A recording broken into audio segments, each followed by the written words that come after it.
আসসালামু আলাইকুম গাইস, আজকে আমরা বানাবো ঘুড়ি, যেটা আমাদের দেশীয় ভাষায় বলা হয় গুড্ডি। তো এই গুড্ডি কিভাবে বানাবো চলুন আমরা দেখি। প্রথমে গুড্ডি বানানোর জন্য কিছু জিনিস লাগবে। তার মধ্যে হলো পলিথিন, একটা পলিথিন নিয়ে নিয়েছি, সুতা, একটা শলার কাঠি আর একটা বিলেট নিয়ে নিয়েছি। প্রথমে আমরা যেটা করব সেটা হলো পলিথিনটাকে বর্গ আকারে কেটে নেব। বর্গ আকার মানে হলো চারকোনা সমান হবে বা চারটা বাহু সমান হবে। তো আমরা বর্গ আকারে পলিথিনটাকে প্রথমে কেটে নিই। হালকা হালকা বৃষ্টির ফোঁটা পড়ছিল, আর বাইরে অতটা ভালো হবে না, সেজন্য এখানে পাকার উপর বাইরে না নিয়ে আমরা এখানে পাকার উপরে নিয়েছি, যাতে সুন্দরভাবে কাটা যায়। তো ব্লেড দিয়ে ভালো করে এটাকে সাবধানতার সাথে কেটে নেব। এটা করতে একটু সময় লাগবে, তো আমরা এটাকে একটু দ্রুত করে কেটে দিচ্ছি।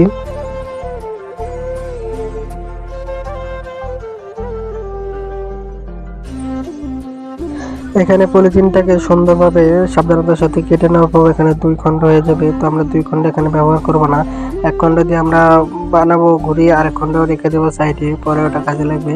তো ঘুড়ি বানানোর জন্য এখানে প্রথম আমরা পলিথিনটাকে বিছিয়ে নেব। তার উপরে আমরা একটা যে কোনো কাঠি দিয়ে, আমি এখানে ব্যবহার করেছি পাটের যে কাঠি আছে, পাটকাঠি। তো পাটকাঠি নিয়ে প্রথমে আমরা দুই মাথা সুন্দর করে বেঁধে দেবো সুতা দিয়ে। শক্ত করে বেঁধে দেওয়ার পর পাটকাঠিটি এখানে বাঁধা হয়ে গেলে যে ঝাড়ুর যে কাঠিটা আছে, ঝাড়ুর শলা কাঠিটা আমরা এখানে একটু বাঁকা করে নিয়ে এখানে আমরা দুই কাঠিতে আবার সুন্দর করে বেঁধে দিব। এটাকে একটু বেঁকিয়ে নেব।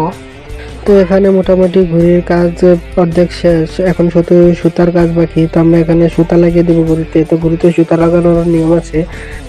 প্রথম সুতাটা আমাদের এই যে দুইটা কাঠির মাঝখানে যে পয়েন্টটা তৈরি হয়েছে ওইখানে লাগাতে হবে।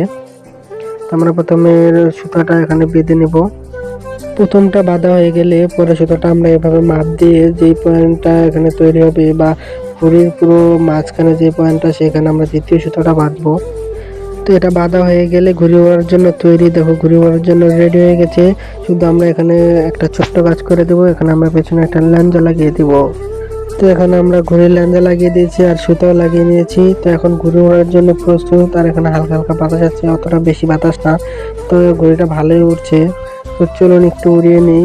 বেশি একটা বাতাস নেই আর বেশিক্ষণ উড়াবো না। তো আমরা এই হালকা একটু উড়িয়ে নেবো। আর এমনিতে বৃষ্টি হচ্ছে, তো ভেজা জায়গা আর উড়ানোর মতন ভালো জায়গা নয়, তবে বাতাসে যেটুকু উড়ানো সম্ভব ওইটুকু উড়িয়ে নিচ্ছি।